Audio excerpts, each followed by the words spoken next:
Hello everybody, welcome to my channel. It's Sinaxolo Dlamini, and today we're going to be talking about writing your learner's test. So without further ado, let's get into the video.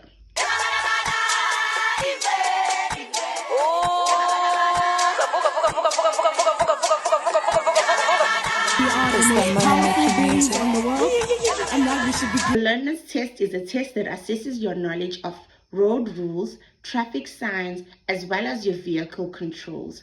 It is a prerequisite for you getting your driver's license, meaning that you need to write this to be considered as a learner, and you need it for driving under supervision while you learn your driving here in South Africa. You need there's three different kinds of requirements. So for motorcycles, you need to be at least 16 years old to qualify. For small motor vehicles, you need to at least be 17 years old. For big motor vehicles such as your trucks and so on, you need to be at least 18. So there's also other medical requirements that are needed. You need to have passed your eye test, which is done there. And if you have eye problems, you need to first go to the doctor for an eye clearance.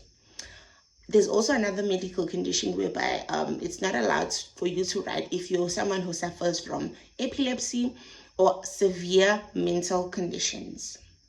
You also need to have a valid SAID or a passport, as well as that you need to have a fee of 150 to pay for your registration, which with additional fees for issuing your certificates if you pass, as well as 2 ID photos. What does the test consist?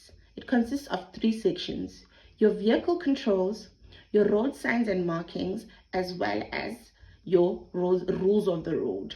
Your vehicle controls are controls which is found in the vehicle, which means that you need to know how to gear, how to do certain things, like if you are on incline, which controls do you use in the vehicle. That consists of 8 questions, and you need to pass 6 out of those 8 questions.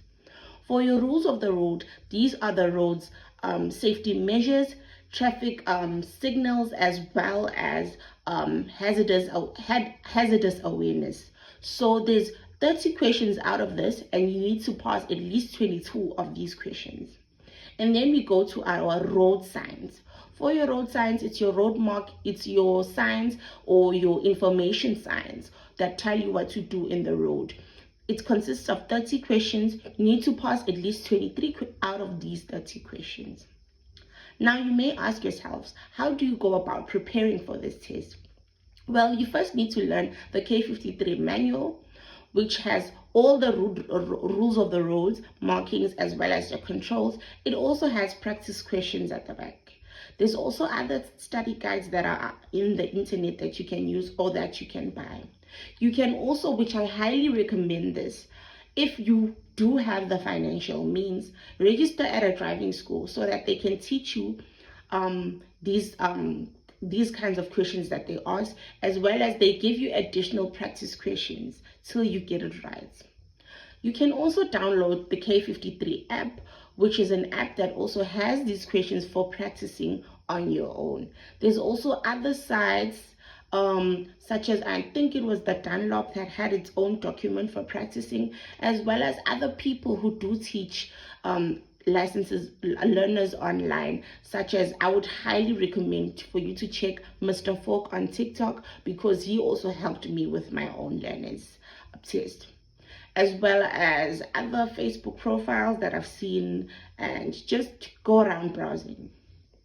So also, you need to you can also make use of flashcards. You can create your own flashcards or try downloading to see if you can find flashcards. And if I find one where it has flashcards, I will link it in the description down below.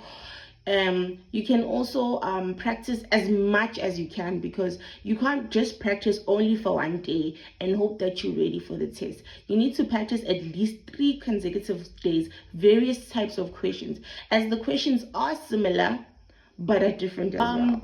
What can you do, mistakes to avoid when you are going to write your learner's test?